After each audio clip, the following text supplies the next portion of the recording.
Hey, this is Perch. What's the ideal length of a comic book? It sounds like kind of an odd question. Actually, I think the answer is more complex than people think. We have this email here. I'll read it to you, and then we'll get to the answer. It says, Dear Perch, what's the ideal length of a comic book issue? It's one that has fluctuated over the years. The norm is something about 22 pages. While there was once a time in the 70s where there was 17 pages for a story. But how do you structure those 22 pages is another thing. Mark Grunwald had a side story in many issues of his run that is after the end of the main plot. For example, the Bloodstone Hunt had the U.S. agent arc where he is going after the power broker. There's a lot you can do in 22 pages, but these days it feels like it gets filled with emptiness. So that's kind of just it. How long should a comic book be? I mean, honestly, I think the 22 pages is about right. But I think what you do with those 22 pages is it actually gets pretty critical. And to give you a sense of it, if you go back again to kind of the 60s and the 70s and you look at some of that age of comics, one of the things you're going to notice is that comic books that are the same length of pages or less take a lot longer to read. There's a lot more packed into them. The panels, are a little bit more dense. The thought bubbles and the words and everything, there's more of them to read. One of the big misnomers, by the way, that I see show up on Twitter and Facebook a lot is people will post panels from Brian Michael Bendis, and we've all had a good joke about that, where the panel is just overly slammed with narration, with words. The reason why people kind of mock a lot of that is a lot of those words, a lot of stuff that's in that panel is kind of pointless rambling. It's a lot of character talk. It's a lot of very kind of Joss Whedon style dialogue. Everybody seems like they're like a 1950s reporter, say, and that's kind of how a lot of this comes across. But if you actually go back in time to the 70s and in some cases the 80s and 60s, you'll see that a lot of comic books were a lot more wordy, like a lot. There's actually quite a lot more on the panel, but it's different. It lands different because there's more storytelling involved. There is a little bit more kind of narration that's taking the panels between gaps. One of the things you'll notice in the 70s is comics had a style where they would use captions and they would use thought bubbles and other things to kind of bridge you from panel to panel or beat to beat in the story. And it had the effect of making the story feel a lot longer, feel a lot more substantial, as opposed to today. There's a little bit more of a style of drawing all these different sections. So as an example, in the 70s, you pick up an issue of the Fantastic Four, and you might see a panel where it's like Sue Storm sits down for a cup of coffee and contemplates her next mission. And you will get one panel of Susan sitting at a table drinking coffee, and then a second panel of her coming to a conclusion of her thought. And then that's it. Then we're moving off to see what Ben Grimm's up to. That's it. In today's comics, they would spend 3 or 4 pages on that same approach. You would have a picture of Sue Storm ordering the coffee. You'd have her going to sit down. You'd have her thinking for a little bit. You'd have lots of lush drawings of the barista, the coffee machine, and the tables there. And you'd have a lot. Now, here's where I'll say your mileage may vary. One of the things that I think, hopefully you recognize is that there are people who like that drawn out kind of decompression of a scene. And there are people who like the more condensed, hey, all the stuff that isn't particularly interesting for the reader to see visually, we're just going to narrate. Again, there's panels, real example. You've got a, Power Man and Iron Fist comic, and you've got something along the lines of Power Man quickly comes to the conclusion that, there are shenanigans afoot and calls up Iron Fist.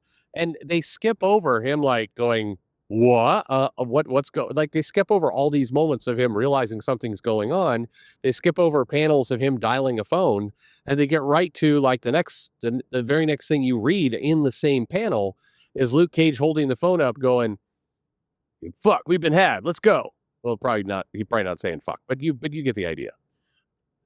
That was how the story was told. And that is there has been a major style difference. And I think, again, some people like the new style. Some people like the old style. But when we talk about what's the ideal page length for a comic, it's actually not about the pages, it's about what you're doing with them. And if you are doing the decompressed storytelling where you're showing every scene here, there may be some people who will like that, but it's an objective fact that the comic book is going to read faster because the panels are a lot less dense. You are seeing a lot more of the art.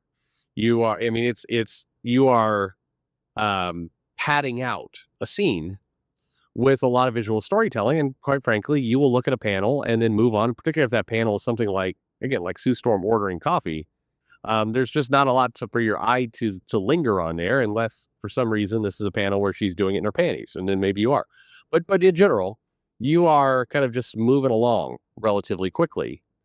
If you have to read all the language in order to get the story, if you're wondering like, hey, wait, why is Sue Storm suddenly in a coffee shop drinking coffee? Like, what happened here? You will go to the process of reading the narration, which means a comic book is going to take longer to read.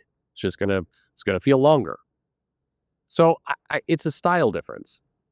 Now, for what it's worth, as you can't tell from from from the tone of my voice and everything I'm saying, I like the old style better.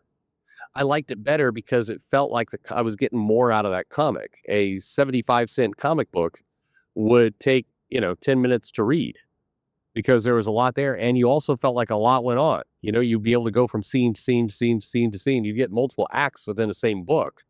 And so it would feel longer. It's why that a lot of people remember the Bloodstone Hunt very fondly. The Mark Grunwald Captain America storyline. It's considered one of the high points of the series. And but the comic itself, the Bloodstone Hunt that a lot of people really love and enjoy, was in most cases 16 pages because there was this backup story with a U.S. agent that was bluntly far less interesting. That it wasn't anywhere close to as good as the main story.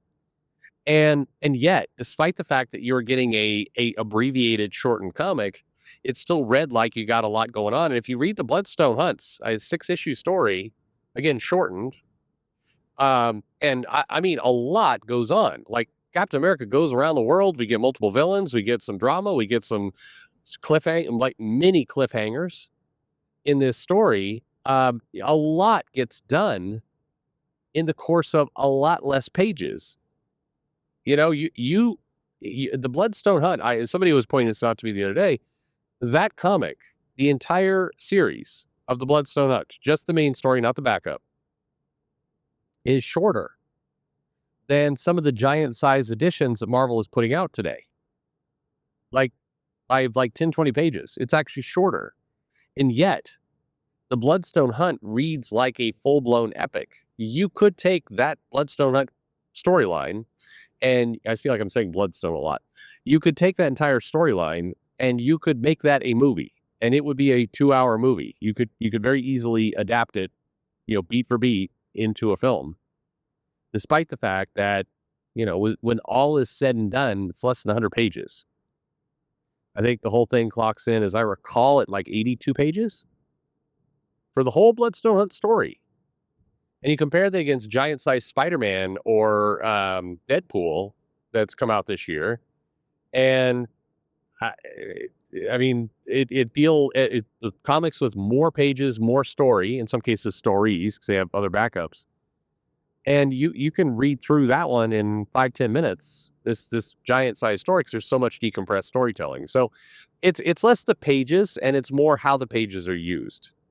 And I would also wager, or at least this is, an opinion I'd offer, that the value in the storytelling of the 70s and the 80s, the comic book took longer to read.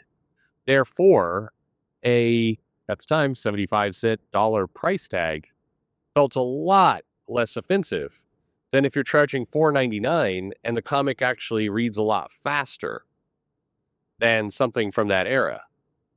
If the decompressed storytelling is having a bad side effect of, conflating with the price. And so you're paying a lot more, the comic's reading a lot faster.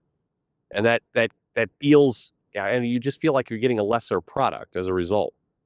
When, in reality, that may or may not be the case, but that's how it feels. So anyway, let me know. What do you think? What's the right number of pages in a story? What do you think about the storytelling and how it gets done? Let me know in the comments below, and thanks for listening.